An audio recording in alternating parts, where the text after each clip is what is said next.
Birth of a child एक बड़ा ही important event होता है किसी की भी लाइफ में। बट सब लोग इतने लकी नहीं होते। कुछ लोगों को लेट बच्चे पैदा होते हैं, कुछ लोगों को मेडिकल ट्रीटमेंट कराना पड़ता है और कुछ तो इतने अनलकी होते हैं कि उनको संतान होने का सुख मिलता ही नहीं है। एस्ट्रोलॉजिकली हम इसको चेक कर सकते हैं और आइडिया लगा सकते हैं कि वो कौन से योगाज़ होंगे जिसकी वजह से आपको ये प्रॉब्लम फेस करनी पड़ेगी, मेडिकल ट्रीटमेंट के लिए जाना पड़ेगा या फिर ओवरऑल डिनायल ऑफ चिल्ड्रन कह दिया जाएगा। नमस्ते एंड वेलकम टू श्री मकल्ड। आज प्रोजेनी की बात करते हैं। डिनायल ऑफ चिल्ड्रन जैसे कॉन्सेप्ट को अंडरस्टैंड करने के लिए महर्षि जैमिनी ने बहुत अच्छे उपदेश सूत्र यहाँ पर प्रोवाइड किए हुए हैं जिससे आप आइडिया लगा सकते हैं और एक आपको एकदम सटीक टू द पॉइंट आंसर मिलेगा कि आप ये प्रॉब्लम फेस करेंगे या नहीं करेंगे। अब यहाँ पर आपको करना क्या है, थोड़ी ज्योतिष की नॉलेज आपको होनी चाहिए, फिर इस वीडियो को आप अंडरस्टैंड कर पाएंगे, बट इसका answer accurate and to the point निकलेगा। अब करना क्या है, यहाँ पर हमें राशि चार्ट और अरुधा पदास की ज़रूरत होगी। सो D1 एंड अरुधा पदास की हमें नीड है। करना क्या आपको दो चीज़ें चेक करनी है। लगन से अरुधा चेक करनी है, A3 एंड A9। सो ये दो अरुधा आपने लगन से चेक करनी है, साथ में ही आपने सूर्य से चेक करनी है। तो सूर्य का भी यहाँ आना इम्पॉर्टेंट हो जाता है।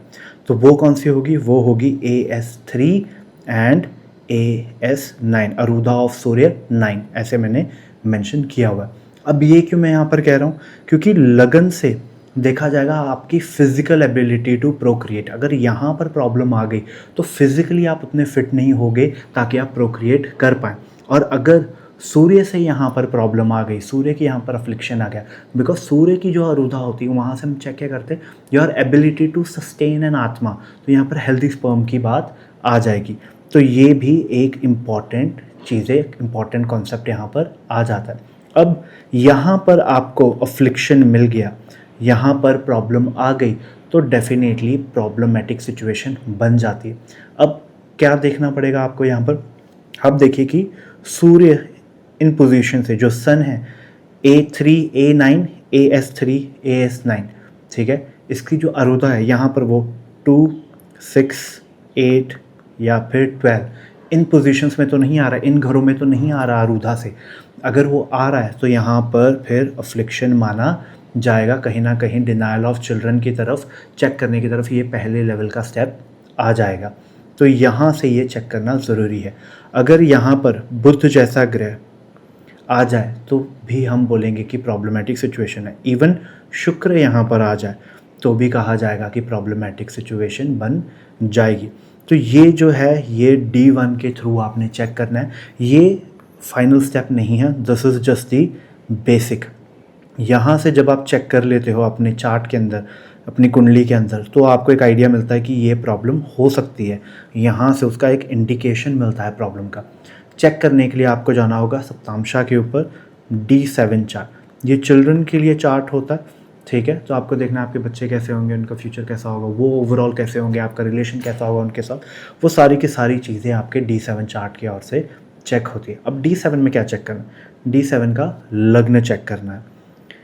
लगन में कोई ना कोई राशि लिखी होगी, उसकी चेक करनी है आपको ट्राइन्स, ठीक है। ट्राइन्स क्या हो गई, जैसे कि 1 5 9 2 6 10 3 7 11 4 8 12, किसी इसी सेट में आपकी राशि पड़ रही होगी। तो लगन में आप राशि देख लीजिए, अभी जो मैंने सेट रिपीट किया देखिए कि कौन सी राशि उसके ट्राइन में यहाँ पर पड़ रही है।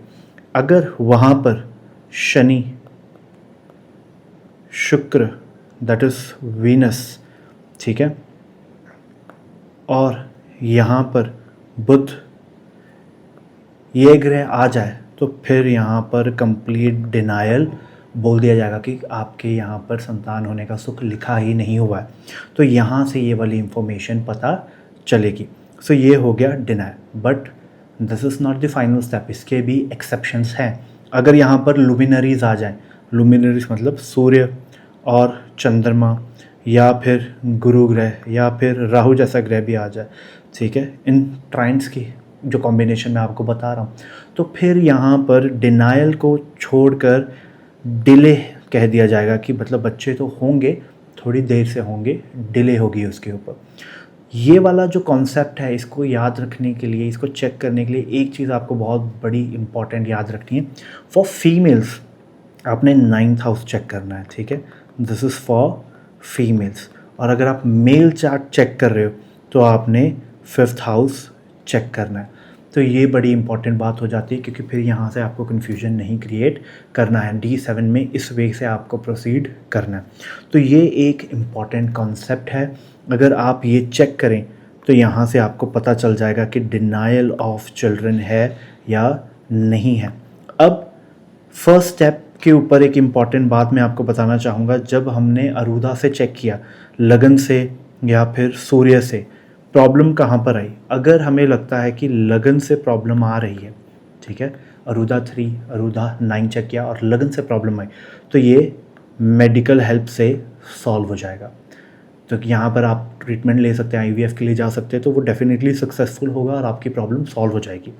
अगर सूर्य से अफ्लिक्शन आ रहा था, AS3, AS9, तो यहाँ पर फिर एस्ट्रोलॉजी रेमेडीज़ ही आपको हेल्प कर पाएंगी। फिर एस्ट्रोलॉजी रेमेडीज़ आपको करनी पड़ेंगी, वो आपका एक अच्छा सोल्यूशन लेके आएंगे। And sometimes astrology plus medical treatment करवाना पड़ता है साथ में, ताकि ये प्रॉब्लम जल्दी और क्विकली सॉल्व हो जाए।